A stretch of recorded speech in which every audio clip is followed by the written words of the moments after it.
Job का हिस्सा है। अब हम होटल में रुकते हैं तो कंपनी टीए भी देती है, डीए भी देती है और होटल का भी देती है। लेकिन सेल्स लाइन में अगर हमने अपना डीए खर्च कर दिया तो हम किस बात के सेल्स पर्सन हैं? हम कोई सेल्स एम्प्लॉय नहीं है फिर, अगर डीए खर्च कर दिया। डीए हम एक तरह से अपनी सैलरी को ही मानते हैं, क्योंकि कंपनी ऑलरेडी हमें कम करके सैलरी देती है जितने भी सेल्स एम्प्लॉय होते हैं। और टीए, डीए और होटल का लालच देती है कि टीए तो चलो आपका ट्रैवलिंग में खर्च हो गया, होटल में खर्च हो गया, डीए आपका एक तरह से बचेगा। तो हमें भी ये मान के चलिए कि डीए हमारा छूना ना पड़े, डीए हमें कुछ नहीं करना। तो ट्रैवलिंग हम करके आए, ट्रैवलिंग में हमारा लग गया, होटल में लग गया, हमसे ज्यादा सवाल जवाब ना हो इसीलिए हम हमेशा 200-400 रुपए कम के होटल के बजट में रुकेंगे। अब आपको 600 रुपए तक का होटल देखना है, लेकिन अभी रुक जाइए, आपको उस दिन फूड भी खाना पड़ेगा, अच्छा खाना खाना भी पड़ेगा, क्योंकि आप घर पे लौट के तो जा नहीं रहे हैं, वहीं रुकेंगे, अगले दिन से वहीं वर्किंग करेंगे। तो आपको हमेशा 400-500 रुपए का होटल देखना चाहिए। अगर आपने 400 रुपए का होटल देखा, मान लीजिए 500 रुपए का होटल देखा, तो आपके पास 100 रुपए की लिमिट है कुछ खाने की, आप उसी होटल में खाना भी खा सकते हैं या अपने बिल को बढ़ा भी सकते हैं। इलीगल कोई तरीका नहीं है, सब जेन्युइन तरीके हैं।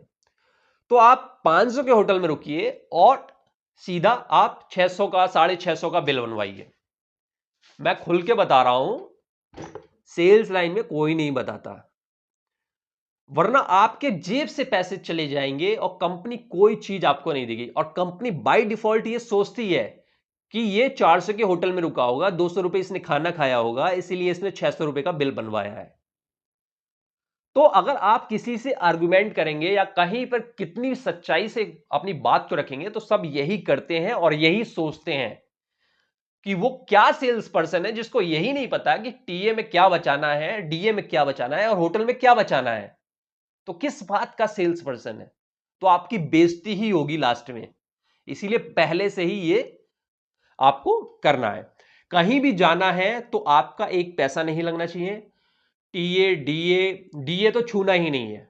टीए और होटल मिला के आपका ऐसा अरेंजमेंट करना है कि आपके खाने का खर्चा, आपके नाश्ते का खर्चा आसानी से हो जाए। और अगर आप 600-700 का बिल बनवाते भी हैं, 800 आपकी लिमिट है, 600-700 का बनवाते हैं, तो 50-100 रुपए अगर ऑफिस वाले टीए, डीए डिपार्टमेंट काट ले तो भी आपको दर्द नहीं हो। अब काटने की मैं आपको बता देता हूं कि स्टार्टिंग में मैंने कई सीनियर से पूछा, सर मैं आपको जिस जिस होटल में रुकते हैं आप मुझे वो बता दीजिए, मैं इस जगह पे आया हुआ हूं, आप भी यहां आते थे। भाई कोई सीनियर नहीं बताता, कहता हाँ वो फलाना होटल है, वहां पे जाके रुक जाना और जितने का बिल बनाएगा उतना बना लेना। कोई नहीं बताता। मैंने क्या किया कि 800 रुपए की लिमिट है, मैंने 600 रुपए का होटल ले लिया। अब 600 रुपए का होटल ले लिया तो खाना खाया अपनी जेब से, ठीक है, खाना खाया अपनी जेब से, जबकि असली एम्प्लॉय अपनी जेब से खाना नहीं खाता। 600 रुपए का मैंने बिल बनवा लिया डिट्टो, मुझे मुझे कुछ नहीं पता, मैं कहा भाई 600 रुपए है तो 600 रुपए बना के दे दे सुबह। ऐसे ही पूरा महीना बीत गया और इन बिलों की जो सच्चाई है वो तुरंत नहीं पता पड़ती।